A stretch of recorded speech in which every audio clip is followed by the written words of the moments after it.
날마다 솟는 샘물 큐티 채널 운영자 사재훈 목사입니다. 오늘 하루도 사람들을 말씀의 자리로 초대하는 저와 여러분 되길 소망합니다. 큐티 영상 시청 후 좋아요와 구독을 꼭 부탁드립니다. 베드로가 불러들여 유숙하게 하니라. 이튿날 일어나 그들과 함께 갈새 요빠에서 온 어떤 형제들도 함께 가니라. 이튿날 가이사랴에 들어가니 고넬료가 그의 친척과 가까운 친구들을 모아 기다리더니 마침 베드로가 들어올 때에 고넬료가 맞아 발 앞에 엎드려 절하니 베드로가 일으켜 일어서라, 나도 사람이라. 더불어 말하며 들어가 여러 사람이 모인 것을 보고 유대인으로서 이방인과 교제하며 가까이 하는 것이 위법인 줄은 너희도 알거니와 하나님께서 내게 지시하사 아무도 속되다 하거나 깨끗하지 않다 하지 말라 하시기로 부름을 사양하지 아니하고 왔노라. 묻노니 무슨 일로 나를 불렀느냐? 내가 나흘 전 이맘때까지 내 집에서 제9시 기도를 하는데 갑자기 한 사람이 빛난 옷을 입고 내 앞에 서서 말하되, 고넬료야, 하나님이 내 기도를 들으시고 내 구제를 기억하셨으니 사람을 요빠에 보내어 베드로라 하는 시몬을 청하라. 그가 바닷가 무두장에 시몬의 집에 유숙하느니라 하시기로 내가 곧 당신에게 사람을 보내었는데 오셨으니 잘하였나이다. 이제 우리는 주께서 당신에게 명하신 모든 것을 듣고자 하여 다 하나님 앞에 있나이다. 오늘 우리가 읽은 말씀을 보면 베드로는 고넬료가 보낸 사람들과 요빠에 있던 형제들과 함께 고넬료의 집으로 갑니다. 베드로는 고넬료가 보낸 사람들과 요빠의 형제 6명과 함께 동행했습니다. 그들은 요빠에서 가이사랴까지 약 50km를 걸어 이틀이 되어 도착했습니다.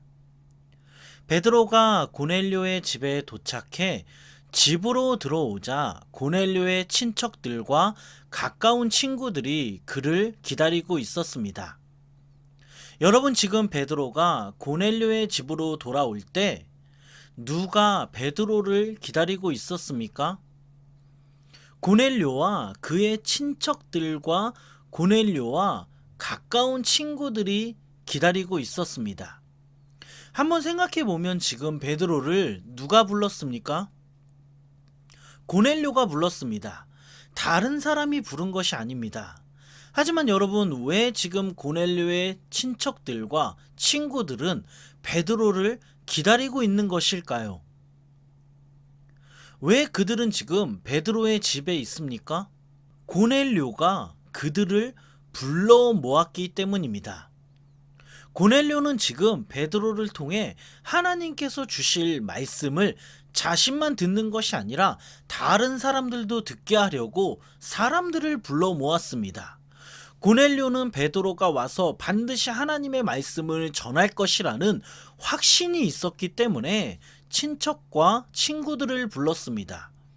여러분, 그 결과 어떤 일이 일어났습니까?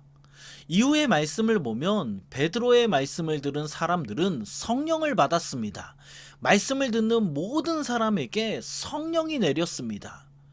그들은 예수 그리스도의 이름으로 세례도 받았습니다. 고넬료 때문에 사람들은 구원을 받았습니다. 고넬료가 친척들과 친구들을 불렀기 때문입니다.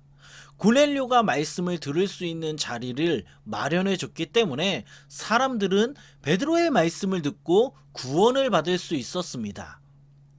여러분, 잘 생각해 보면 우리는 많은 순간 우리 가족과 친구를 구원하기 위해 설득을 합니다. 그리고 때로는 논리적으로 설명하기도 합니다. 하지만 설득으로 구원을 받을 수 없습니다. 설명을 통해 하나님이 믿어지는 것이 아닙니다. 오늘 말씀을 보면 언제 구원의 확신을 얻을 수 있습니까? 언제 전도가 됩니까? 바로 말씀이 들릴 때입니다. 말씀을 들어야 하나님의 존재가 믿어지고 말씀을 들어야 하나님을 알 수 있습니다. 그리고 구원의 확신을 얻을 수 있습니다. 그러므로 여러분, 누군가를 전도하려고 지금 노력하고 있다면 먼저 그들을 말씀을 듣는 자리로 초대하길 소망합니다. 전도 축제 때 교회로 초대하길 바랍니다. 주일 예배 때 교회로 초대할 수 있습니다. 아니면 우리가 지금 듣고 있는 이러한 유튜브 말씀을 그들에게 카톡으로 전해줄 수 있습니다. 여러분, 우리가 기억해야 하는 것은 설득으로 전도가 되는 것이 아닙니다. 논리로 전도가 되지 않습니다. 말씀이 들려야 전도가 되고, 말씀이 들릴 때 구원의 확신을 얻습니다. 말씀이 들릴 때 죄를 깨달을 수 있습니다. 여러분, 오늘 이 말씀을 기억하며 누군가를 전도하려고 했다면 그 사람을 먼저 말씀을 듣는 자리로 초대할 수 있는 저와 여러분 되길 소망합니다. 이어서 말씀을 보면 베드로가 집으로 돌아올 때 고넬료가 엎드려 절하니 베드로가 그를 일으키며 자신도 사람이라고 말합니다. 고넬료는 아마도 하나님께서 천사를 통하여 베드로를 초청하라고 했기 때문에 그를 천사보다 더 높은 존재로 생각했던 것 같습니다. 아니면 그는 자신이 로마의 백부장이었지만 베드로에 대해서 예의를 갖추려고 엎드려 절을 했을 수도 있습니다. 왜 절을 했는지 정확하게 알 수는 없지만 베드로는 자신에게 엎드린 고넬료를 일으키고 오늘 우리가 읽은 말씀 28절과 같이 말했습니다. 유대인으로서 이방인과 교제하며 가까이 하는 것이 위법인 줄은 너희도 알거니와 하나님께서 내게 지시하사 아무도 속되다 하거나 깨끗하지 않다 하지 말라 하시기로. 여러분, 이게 무슨 말이냐면 당시 유대인들은 이방인과 교제하는 것을 금지했습니다. 유대인들은 이방인과 교제하는 것을 엄격하게 금지하는 조항은 없었지만 그들은 이방인과 절대 교제하지 않았습니다. 유대인들의 문화 자체가 이방인들을 절대 가까이 하지 않는 그러한 문화적 배경을 가지고 있었습니다. 하지만 하나님은 어떻게 했습니까? 베드로에게 이러한 한계를 벗어나 이러한 편견을 버리고 행동하라고 말씀하셨고, 베드로는 그 하나님의 말씀에 순종해 고넬료를 만났습니다. 그리고 베드로는 고넬료에게 하나님의 말씀을 증거했고 그들은 베드로의 설교를 통해 성령을 받고 구원을 얻었습니다. 사랑하는 여러분, 오늘 말씀을 다시 한번 잘 생각해 보면 우리 안에 베드로와 같은 모습은 없었습니까? 이방인에 대한 편견을 가지고 있었던 베드로와 같이 정말 구원을 받아야 할 사람들을 우리가 지금 멀리하고 있는 것은 아닙니까? 저 사람들은 복음을 들을 자격도 없어. 이방인들은 하나님이 버렸어. 저 사람들은 안 될 거야. 이렇게 베드로와 같은 이런 편견을 가지고 우리가 있는 것은 아닙니까? 저는 오늘 이 말씀을 읽고 묵상하면서 이 말씀을 저에게도 적용해 봤습니다. 잘 생각해 보니까 저에게도 베드로와 같은 편견이 있었습니다. 저는 정말 부끄럽지만 저희 아버지에 대한 편견이 있습니다. 저희 집안은 아버지로 인해서 평탄한 가정이 아니었습니다. 늘 어렸을 때 경제적으로도 어려웠고 아버지는 도박에 빠져 있는 분이었습니다. 당연히 저희 집은 경제적으로 어려울 수밖에 없었습니다. 그런 가운데 아버지랑 저는 당연히 사이가 좋을 수가 없었습니다. 그래도 제가 신학을 공부하고 목사이기 때문에 아버지에게 잘하려고 몇 번이나 손을 내밀었고 자상한 아들이 되려고 많이 노력했지만 그때마다 아버지는 저를 거절하셨습니다. 사실 지금도 아버지랑 제가 사이가 좋은 것은 아닙니다. 상황이 이러다 보니 아버지에게 복음을 전하고 싶은 마음이 사라졌습니다. 그냥 아버지는 아버지의 인생을 살았으면 하는 마음이 있습니다. 어느 순간부터 아버지는 변할 수 없는 분이라는 생각을 제가 가지게 되었고 아버지의 구원을 위해 기도하지 않았고 아버지와의 관계 개선에 노력하지 않았습니다.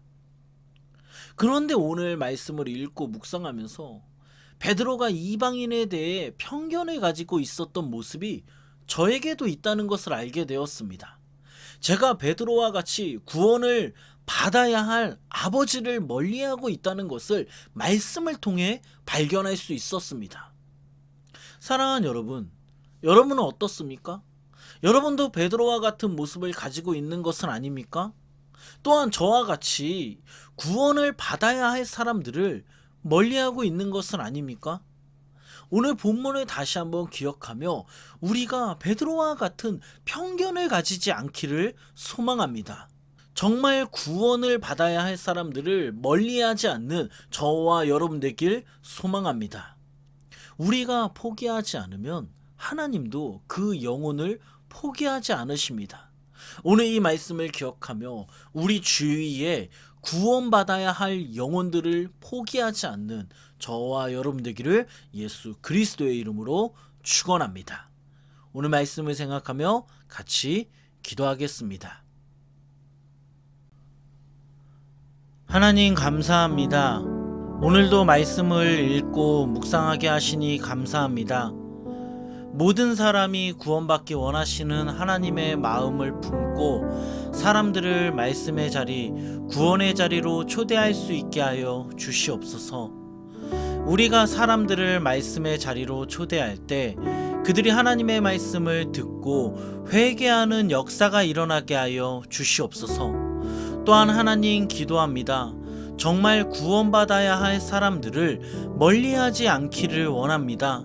오늘 말씀을 기억하며 한 영혼을 사랑하시는 하나님의 마음을 가지고 구원받지 못한 영혼들을 포기하지 않게 하여 주시옵소서.